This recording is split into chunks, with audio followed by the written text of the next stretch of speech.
welcome back to Byte Camp's online learning series.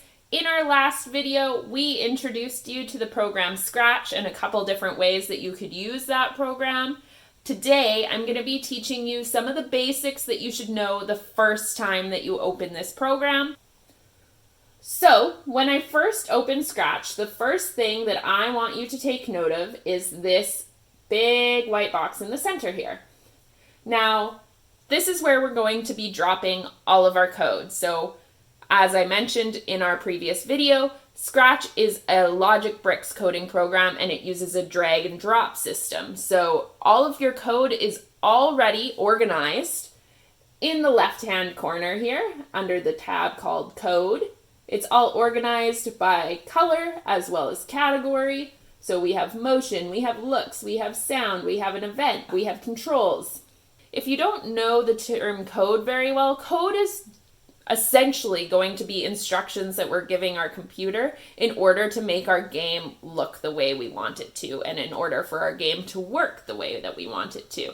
So if I want to add some code to my game, we're always going to start with an event. And if I want to add some code, all I have to do is put my mouse cursor over top of the piece of code I want. You can see the hand appear. And when I click on my mouse, the hand closes. Now I'm going to hold my mouse and drag this code over to my programming space. And when I release my mouse, that code drops in there. On the right-hand side of the screen here, we have our stage. Our stage is going to be where we preview our game, so any code that we've put into our programming space, that's where we're going to see how it works. In the center of the stage, we have our little cat character here, and any of our characters or objects in our game are referred to as sprites. And all of our sprites are going to live down here in this little box. So as you can see, my sprite number 1 is outlined in blue and my code shows up here.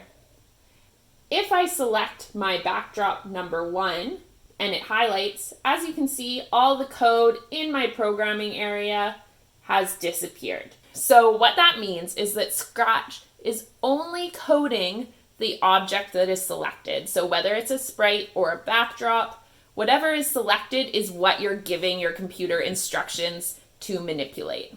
So last thing that I will show you is along the top here beside code, we have costumes, which will change the look of our character. That will really come in handy when we start to animate our characters, as well as sounds. So that's where we can edit or add any sounds to the selected object.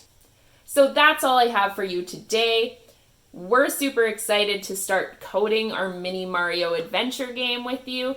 If you haven't learned about the Cartesian plane in school or the X and the Y axis, make sure you check out our video on that because this will really help you as we start learning how to move our sprites in our game.